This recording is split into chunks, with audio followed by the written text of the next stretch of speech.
தொலைக்காட்சியின் பிரதான செய்திகள். முதலில் தலைப்புச் செய்திகள். கருப்பு பட்டியலில் இணைக்கப்படுவீர்கள். வெளிநாடு செல்பவர்களுக்கு அமைச்சர் விடுத்த பகிரங்க எச்சரிக்கை.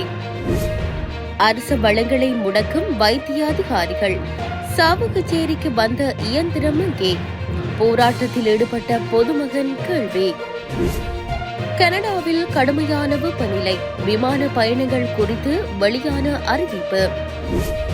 ஹஜ் பயணத்தில் மொத்தம் 1300 பேர் பலி. வெளியான காரணம். தொடர்பான விரிவான செய்திகள்.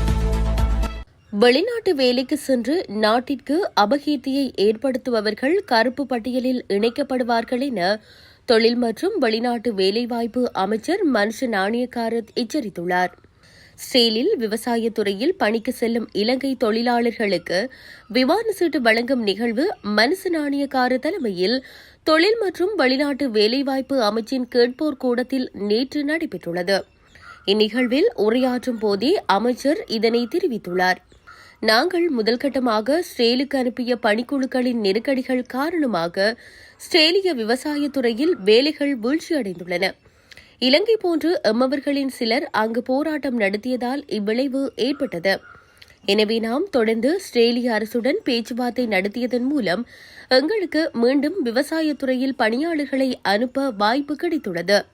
வேலைவாய்ப்புகளுக்காக ஸ்ரேல் சென்று முறைகேடாக நடப்பவர்களை நாட்டிற்கு திருப்ப அழைத்து அவர்கள் மீண்டும் வெளிநாட்டிற்கு செல்ல முடியாதவாறு கருப்பு பட்டியலில் இணைக்கும் பணியை மேற்கொண்டு வருகின்றோம் என அவர் மேலும் தெரிவித்துள்ளார். சாவகச்சேரி ஆதார வைத்தியசாலைக்கு வழங்கப்பட்ட பல மில்லியன் அமெரிக்க டாலர் பெறுமதியான இயந்திரங்களை வைத்தியசாலையில் இருந்து வெளியேற்றியது யார் என போராட்டத்தில் ஈடுபட்ட பொதுமகன் ஒருவன் கேள்வி எழுப்பியுள்ளார். சாவகச்சேரி ஆதார வைத்தியசாலையை மீள இயக்க கோரியும் வைத்திய மாபியாக்களை வெளியேற்றுமாறு கோரி நேற்றைய தினம் இடம்பெற்ற போராட்டத்தின் போதே அவர் இவ்வாறு கேள்வி எழுப்பியுள்ளார். அரசாங்கத்தினால் சாவகச்சேரி ஆதார வைத்தியசாலைக்கு வழங்கப்பட்ட பல பொருட்கள் மக்களுக்கு பயன்படுத்தப்படாமல் கிடப்பில் போடப்பட்டுள்ளது. சுமார் 10 வருடங்களாக குறித்த வைத்தியசாலையை அபிவிருத்தி செய்ய விடாமல் சில வைத்தியர்கள் தனியார் வைத்தியசாலைகளை ஊக்குவிக்கும் செயற்பாட்டில் நீண்ட காலமாக ஈடுபட்டு வருகின்றனர். அரசாங்கம் மக்களின் சுகாதார தேவைகளை பூர்த்தி செய்யும் முகமாக பல்வேறு அபிவிருத்திகளை மேற்கொள்ள உபகரணங்களை வழங்கினாலும் யாழ்ப்பாணத்தில் உள்ள சில உயரதிகாரிகள் அதற்கு தடையாக இருக்கின்றனர்.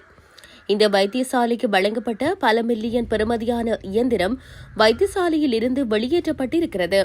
இதை யார் வெளியேற்றினார், யாருடைய தேவைக்காக இடம்பெற்றது என்பது தொடர்பில் பொறுப்பானவர்கள் மக்களுக்கு பதிலளிக்க வேண்டும். ஆகவே சாவகச்சேரி ஆதார வைத்தியசாலையை அளிக்கும் செயற்பாட்டில் களமிறங்கியுள்ள உயர் அதிகாரிகள் மற்றும் வைத்தியர்கள் சிலர் தொடர்பில் மக்கள் விழிப்புடன் இருக்க வேண்டும் என அவர் மேலும் தெரிவித்துள்ளார். சாவகச்சேரி வைத்தியசாலையில் கடந்த சில தினங்களாக நிலவிய குழப்பத்திற்கு மத்தியில் யாழ்ப்பாணத்திலிருந்து வெளியேறியுள்ள வைத்தியர் அர்ஜுனா அதிபர் ரணிலை சந்திக்க வாய்ப்புள்ளதெனவும் தெரிவித்துள்ளார். மேலும் அதிபர் ரணிலை சந்திப்பதற்கான காரணத்தை தான் கேட்கவில்லை எனவும் தான் அதிபர் ரணிலுடன் தற்சமயம் வரை உரையாடவில்லை எனவும் தெரிவித்தார். அத்துடன் சாவகச்சேரி வைத்தியசாலையின் விவகாரம் தொடர்பில் அதிபர் ரணிலுக்கு தகவல் வழங்கப்பட்டுள்ளதாகவும் அவர் குறிப்பிட்டுள்ளார். தாம் வெள்ளியாக இருந்து ஆங்கிலத்தில் பேசியிருந்தால் மக்கள் தமது பேச்சை கேட்டிருப்பார்கள் என்று நாம் தமிழர் கட்சியின் தேசிய ஒருங்கிணைப்பாளர் சீமான் தெரிவித்துள்ளார். விக்கிரவாண்டி இடைத்தேர்தல் பிரச்சாரத்திற்காக நேற்று விழுப்புரத்தில் உரையாற்றிய போதே அவர் இதனை குறிப்பிட்டுள்ளார்.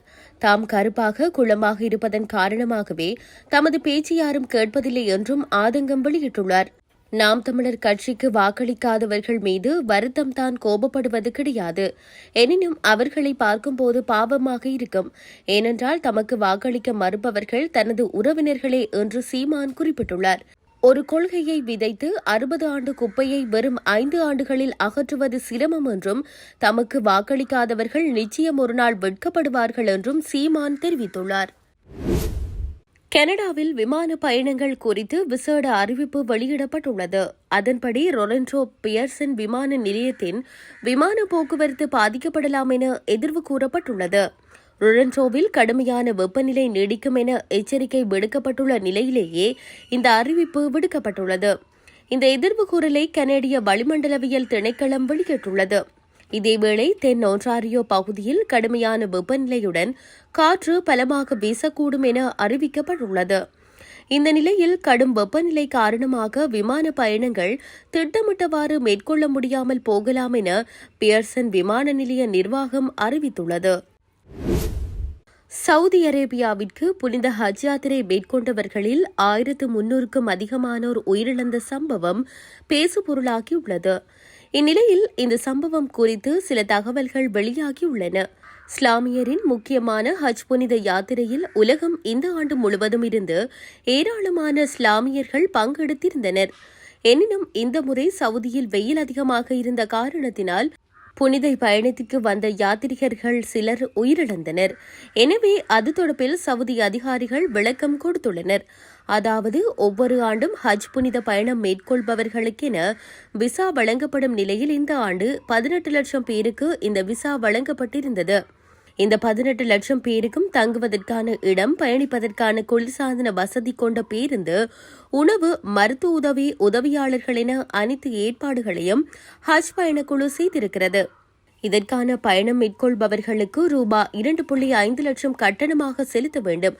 ஆனால் இப்படி கட்டணம் செலுத்த முடியாதவர்கள் குறைந்த கட்டணத்தில் ஹஜ் பயணம் என்கிற போலியான விளம்பரங்களை நம்பி போலி முகவர்கள் மூலம் சவுதிக்கு வருகின்றனர். இவர்களிடம் சுற்றுலா விசாதான் இருக்கும். ஆனால் ஹஜ் பயணத்தில் பங்கேற்றிருப்பார்கள். இவர்களுக்கு உணவு, உடை, போக்குவரத்து, இருப்பிடம் என எந்த வசதியும் கிடையாது. முகவர்கள் பணத்தை பெற்றுக்கொண்டு ஏமாற்றி விடுவார்கள். இதனால் பலர் கடும் சிரமத்திற்கு உள்ளாகிறார்கள். கட்ச் பயணத்திற்கு வந்தவர்கள் நடந்தே பயணத்தை பாலைவனத்தில் கொளுத்தும் வெயிலில் மேற்கொள்கிறார்கள். இந்த ஆண்டு ஹஜ் பயணத்தில் 20 லட்சம் பேர் பங்கேற்றிருந்தனர். அதாவது அனுமதிக்கப்பட்டவர்களை விட 2 லட்சம் பேர் கூடுதலாக வந்திருக்கிறார்கள். இப்படி வந்தவர்களில் 1301 பேர் உயிரிழந்தனர். இதில் 83 பேர் முறையான விசா பெறாதவர்கள் என அவர்கள் தெரிவித்துள்ளனர். இத்துடன் செய்திகள் யாவும் நிறைவு பெறுகின்றன. மேலதிக செய்திகளை அறிந்து கொள்வதற்கு www.tamilaram.com எனும் இணையதளத்தை பார்வையிடுங்கள்.